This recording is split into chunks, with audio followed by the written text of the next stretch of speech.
Welcome to Team Talk. I'm delighted to have Marcia Reynolds this morning.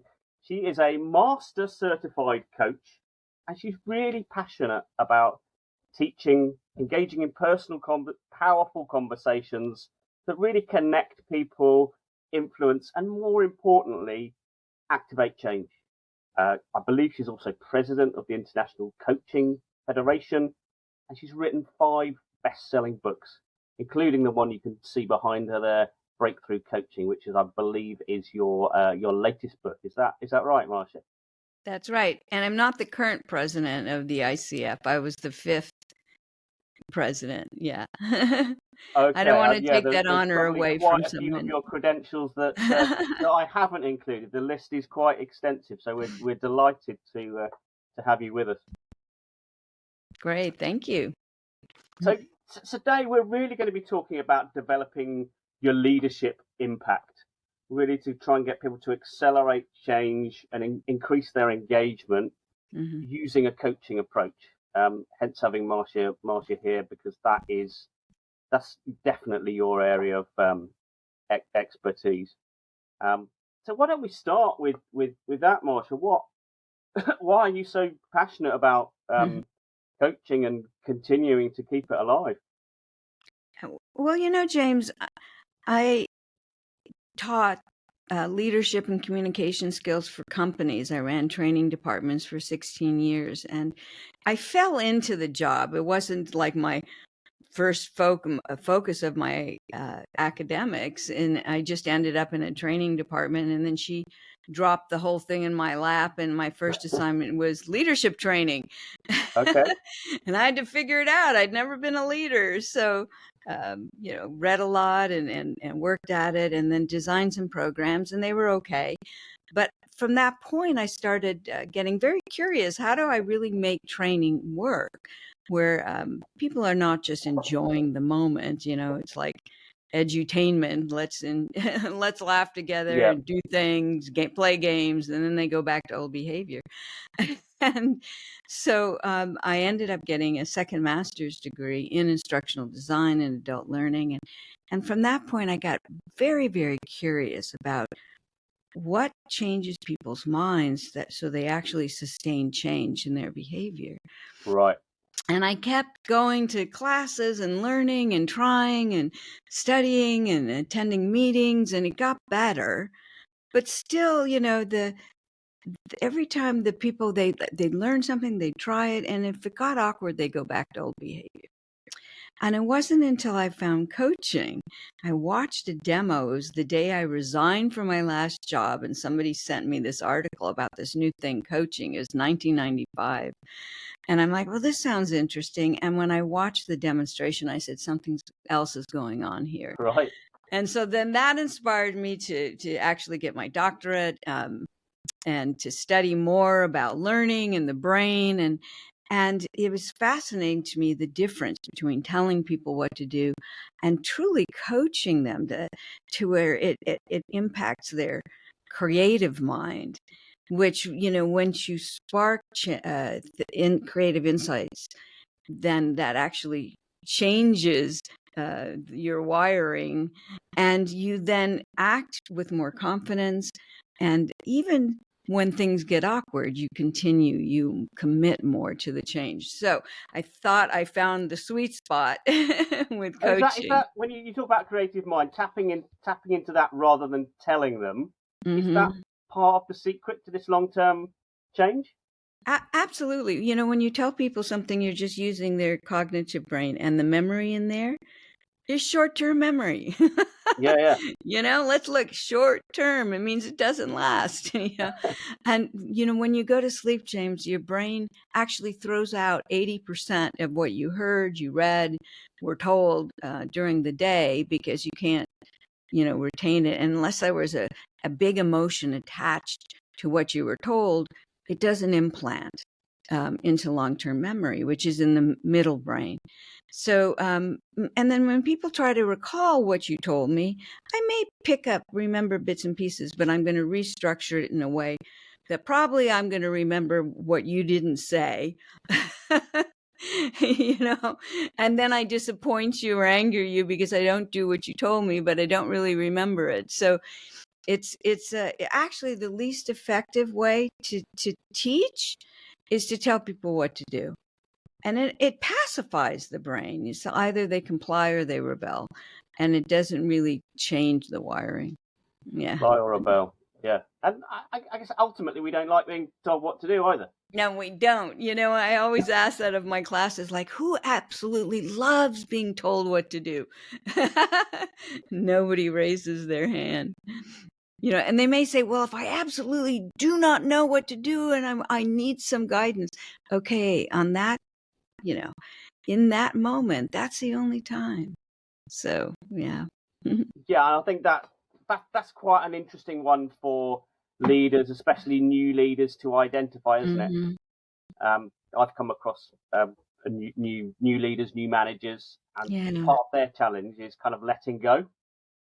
Well, you know, yeah, it's interesting because for new leaders, especially, they say, well, if I ask questions, people will think, you know, that I don't know anything. They're so, you know, tied to, I must demonstrate that I know stuff, you Yeah, know, and not realizing that as a new leader, it's even more important for them to engage and start building trust instead of just telling people what to do. And they think like, well, who are you? You don't know. absolutely. So, I guess what's your top tip then for somebody who's new in a leadership position, Marcia? Be curious. You Be know, curious. really, yeah, and think about what does this person know that could help me better understand? You know, people love to be asked, about their own expertise. You know, so be curious about who they are and what they know, and they just that, like, um, how do you see this? You know, what's important to you here? What do you think needs to be done? It makes them not only appreciate that they know something, but they feel seen, you know, Yeah, and yeah. we all want to You be seen, heard, and valued. So that's you're so almost critical. reinforcing that Mhm. they're a human, they have opinions, they are valuable, Yes. stuff like that, which is so important, isn't it? Yeah, We're right. all we're all human, and even in Yeah. these days of AI, I think we should do more things to Yeah. celebrate that. And we all want that. You know, there's two sides. We all want to be seen, heard, and valued. But on the other hand, if I don't feel that you see me or value me, then I either get afraid or I get angry, um, and I don't necessarily value you when that happens. Is there anything? It's a curiosity that seems like an amazing start position. Is there Hmm. anything that you would add to that as being kind of fundamental for a new leader really trying to engage his team or her Well, team? one of the things that I really focus on in coaching and put it in my latest book is that who I think I am, the identity that I'm holding in the moment, will often direct my behavior. You know, so in my coaching, um, uh, you know, like I had this one leader who um, was the expert in his field, no doubt, in the entire Yep. state. Everyone knew that.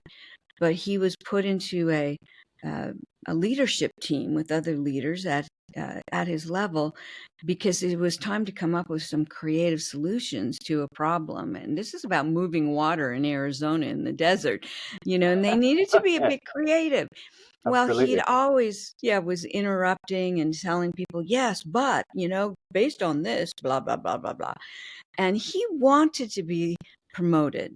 But his boss said, you know, I'm not going to promote you till people that your own peers recognize you as a leader. And right now you're irritating them. And so I didn't say, what are you doing? I said, so how do you define yourself in these meetings? He says, well, I'm the one with the most expertise. I said, okay, so you want to be seen as a leader, but you're showing up as an expert. Those are two different things. You know, so how could Yeah. you shift to demonstrating leadership in this meeting instead of just expertise? And that was the thing that made a difference to him, because then he understood that engaging people in a different way, and that doesn't mean he couldn't then add his own ideas into the mix, but he need to engage first. So it's about who I think I am, and if you can shift that, like I'm the leader who cares, not the leader who knows, Yeah. just even slightly shifting who I think I am in this moment, it'll change your behavior. How do you, I guess, how do you break through to those people who may not be as naturally open to coaching as Hmm. some others? Well, it always has to focus on their goal. And I teach this to leaders as well. Your intention of the conversation is really important. Um, it is your intention that you just want to change people, then they're going to feel that you're pushing them. The intention always has to be for a goal they want. Yeah. So, like when I have a leader who's told he needs coaching, start by saying, okay, I don't care what other people say. I'm here for you. What's one thing that you would like to have that's not happening now, or maybe improve? And it has to be then based on their goal. So like with this guy, the expert, I knew he wanted to be promoted, because we started our whole relationship with, what's most important to you now. Yeah. He says, well, I really want this promotion. So you can always keep going back to that when people say, but, and I say, yes, I understand, but here's the goal that you want, and here's where you are in relationship to your goal. Are you willing to do what it takes in order to achieve your goal?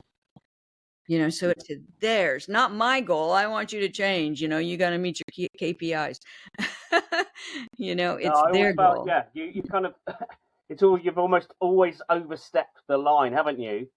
If it becomes about you, Absolutely. it's always about them as an individual. I guess from your Always. point, a curious conversation to help them get what they need. Yeah. I mean, even if you need to give some difficult feedback, it should start with, um, I know that this is what's important to you and what you want. Okay, but here's what happened yesterday in the meeting, when you kept interrupting people, or, and so are you willing to shift, to talk about, to even explore how you can move toward your goal, and do some different things than what's happening now that's keeping you from your goal. So that's how you start feedback. I mean, you've been in this profession for quite a number of years, Mhm. Marcia. How have you seen it kind of evolve over the years? Is there still a stigma attached to coaching for some, or That's interesting, James. It's like there's still so many people in the world that don't quite understand coaching. Like leaders when they come to me and they're like, "Well, I don't know why I'm here," and I'm like, "Well, I'm not going to tell you what to do." It's like they don't even know what coaching is, which makes me sad. I mean, a lot of companies have put in coaching cultures, but a lot of them still are hierarchical and still kind of uh, work the old models. right? Um, so what I had seen, even before I left the corporate world, I kept saying, as the employees shift and what they want from their leaders changes, the leaders have to change as well. And I started to see the shift. And I think the pandemic, pushed it into high gear, is of the employees say, you must listen to me and value me, or I'm going to go somewhere else. Right. And um, and don't ignore your high achievers thinking they don't want you, because then they feel ignored. And if they face a challenge, they're going to go somewhere else. So I think that the employees, what they're really wanting from their leaders, has become more and more about see me, engage with me, talk to me in a conversational way, um, uh, and listen and ask me what I know, and that's just grown in intensity. Yeah, and I guess people choose, don't they, how much of them to bring to work. You might have to turn up by a certain time and do a Yeah, certain amount to get away right. with, but you could choose to bring a lot more, can't you? Yeah, If I used the to environment and the leadership's right. Yeah. I mean, they call that what? Quiet quitting, where I'm just not going to do that much, you know?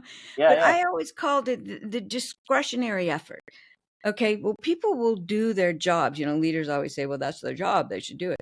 Well, they'll do their job, you know, in a minimal, you know, enough. But what you want is I want to do this. The discretionary effort comes from, I really want to do this. I want to do a little more, you know, and you don't get discretionary effort, the me wanting to give you more, um, uh, by just telling them what to do. You know, you should do more. You know, I mean, that's their choice. If they do enough, you know, but how do you get them beyond that? And that's that I want to be here. My manager values me, you know, and so I want to stay in a place where I'm safe and maybe even have some fun and yeah, absolutely. feel good about it. Yeah. Yeah, Mhm. that which are rich, real human qualities, aren't there? It's Yes, about we yeah, are humans. we are human. Right. Yeah. But I guess to some businesses, you've still got to make the link between behaving differently, perhaps, and bottom line results. And I know from reading some of your background material that you've had some profound impact on businesses that you've worked with by Yeah. engaging and getting the people to do the right things. How do Okay, so you know it's so interesting because I'm just in the middle of designing this new cross-functional team training, you? and I Okay, went, you know, and in my last company, that's what happened. We reorganized into cross-functional business units, and most companies are still functionally designed, you know, yeah, departments, and there's always that us and them mentality, you know, and they don't work as hard and they don't know, you know, yeah, and then all of a sudden you put these people together and they don't like each other. You know, and the first step, James, is I always teach emotional intelligence. I think every leader should have a baseline of emotional intelligence, because I cannot, even if I want to respect you more, I don't even know when I'm feeling judged or irritated or frustrated if I'm not aware, and you can't see me, but aware of the emotions going on in my body. So self-awareness comes first. yeah, You know, absolutely. yeah, and because then if I feel some tension, I can shift it and come back and be caring and curious, you know. And so, you know, we do talk a bit about what makes teams work is, you know, psychological safety. I feel safe enough to be myself with you and to say whatever I'm going to say without risk of you judging me. So if that's what we're trying to create as a baseline, those are the most effective teams. They have to have that. If that's the baseline, then we have to know how we create this psychological safety in this team, which starts with emotional intelligence. And then you can learn some communication skills on top of it, but you're not going to use them. And what you say is not as important as how you're feeling, you know, because you're going to sense there's energy, even through Zoom. Absolutely, yeah. So it's so Yeah. much easier if you Mhm. don't have to make anything up or lie, isn't it? Because you Yeah. are I you. sincerely care about you and I want you to succeed. And there's just some issues getting in your way. Yeah. Yeah. So, yeah, it has to be sincere. And, you know, I always say that's the other thing with emotional intelligence. It's not about stuffing emotions. You know, I'm really like angry with this person, but I'm not going to show it. Eh, That energy still, you Got know, to go is somewhere, there. hasn't it? So Yeah. Well, yeah, it's still in the body, so it still comes out. So there's yeah, a tinge to what you say. And if you're face to face live, I know it, you know, that you're not, you know, that you're not sincere about that, because there really is, it's a measurable energy. So you're yeah. still putting out anger energy, even if you don't show it in your face. I don't care how good you are at that. You have to manage and shift your emotions before you speak. And if you're sitting there as a leader now watching this, Hmm. what's the kind of what's the one sort of check that you can make sure that you are getting in touch? Is there Yeah. practical things that you can do? Um, well, the first thing is to start developing the practice of so many times. a day, just stopping and saying, what's going on with me? What am I feeling? And if there's any tension in your body, then there's something happening. But even in a conversation, if I start to feel, a tightness, a tension in my stomach and the back of my neck, you've got to release that. You've got to breathe and release the tension. And then remember 1 or 2 keywords of how you want to feel.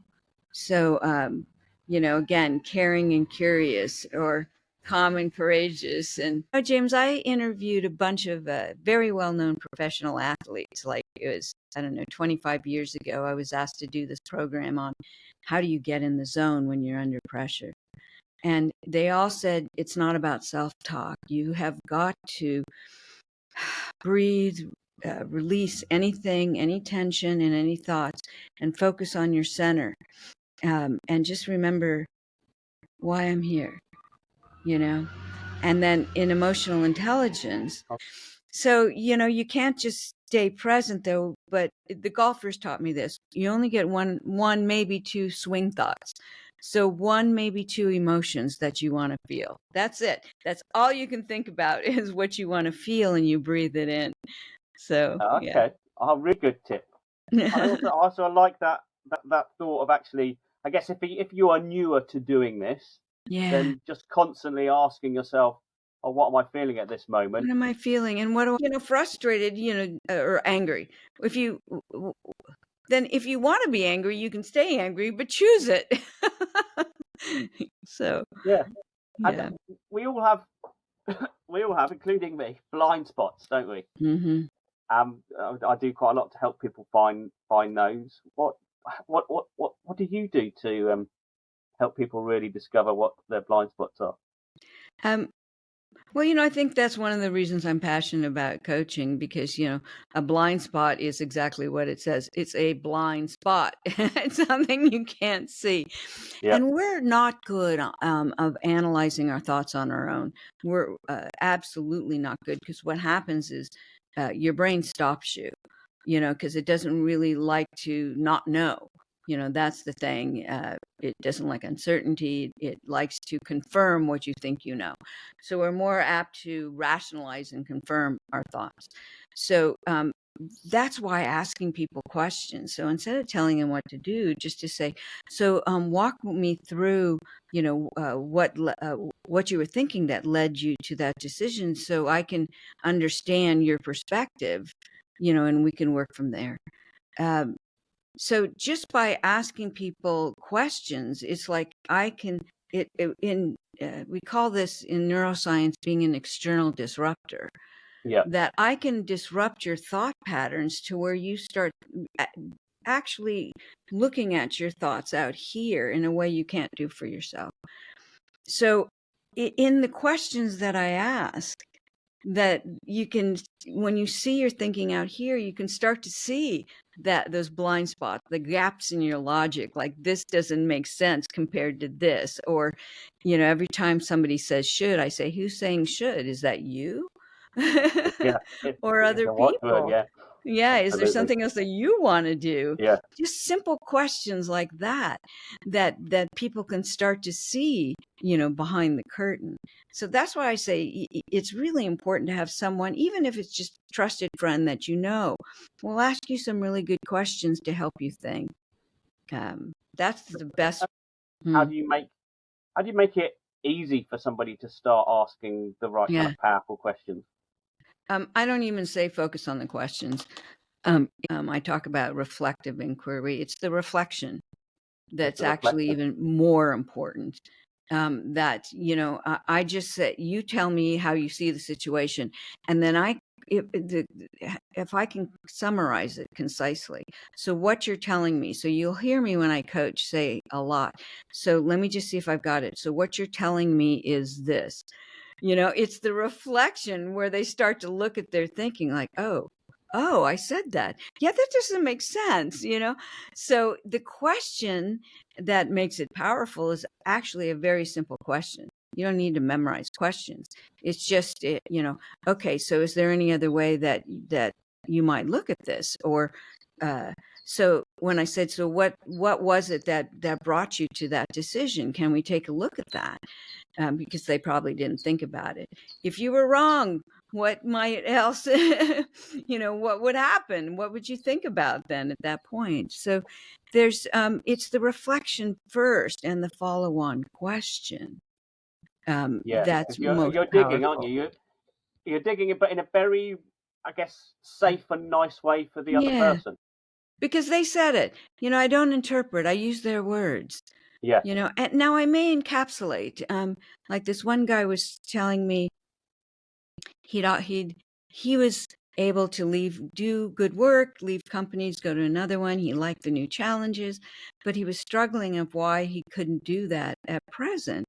And I said, so what's different about this? He says, well, only that, I have a really good relationship with the CEO and he's trusted me to do some new things and I'm learning a lot. And I said, okay, so it sounds like what you're saying is you've got some different challenges here and you're kind of loyal to this guy that's giving you all this. And he said, loyal?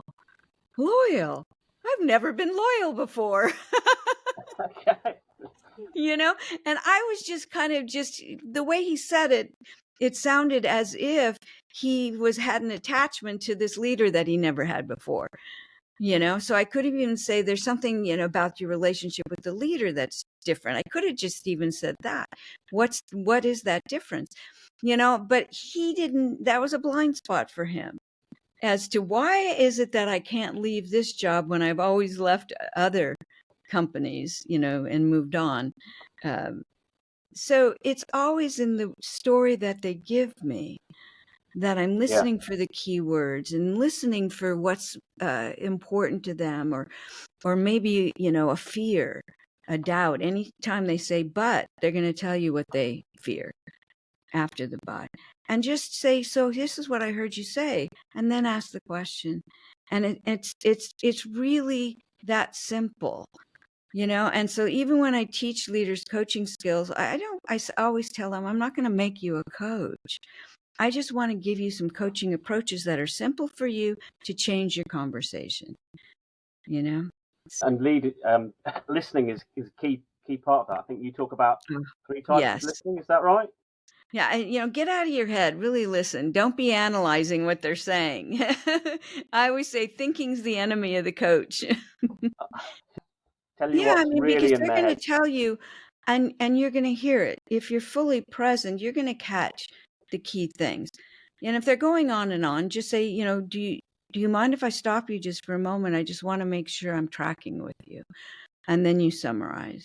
Yeah, So we summarize so they hear their thinking, and then right away you have to get to, so what is it that this person wants that's not happening now? And that tracks back to that intention we were talking about, that I need to understand what this person wants that would be important enough for them to change. yeah. In a way, it's really simple at its base level, haven't you? You've just got to get some Yeah. form of intention Yeah. Listen for it. They'll tell and you. understand. Spend the time being curious and understanding what's really going on in their Exactly. head, Yeah. showing you care. I mean, Yeah. if every leader did that just a Oh, little bit more, yeah. it would have a profound effect on the world, Right. wouldn't it? And it has, one thing about the International Coaching Federation gives out every year the Prism Award to companies that have implemented um, coaching cultures, but they're also then been able to track measurements of the companies, or even just the departments, the divisions in a company Yeah, that have implemented the coaching culture, the increase in performance, the increase in results, the increase in appreciating managers, engagement scores, customer satisfaction. Huge. When you look at the research, that those leaders that embrace a coaching approach can get the results they're looking for. you absolutely. And know, that yeah, yeah. and that's the key, isn't it? I often Mm-hmm. think about it in a sense of actually, well, if you've got value for the business, but then Mm-hmm.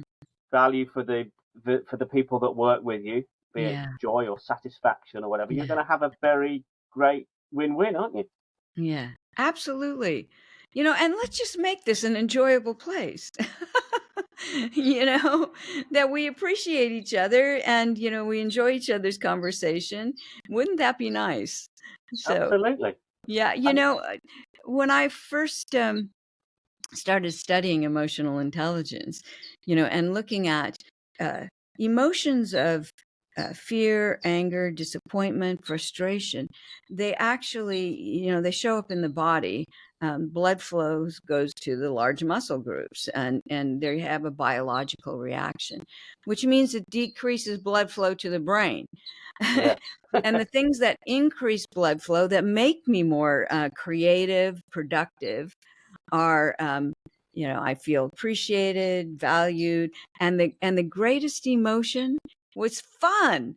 When you have fun, you laugh, you have spurts of serotonin, and all the good things, and the dopamine that make my brain work better.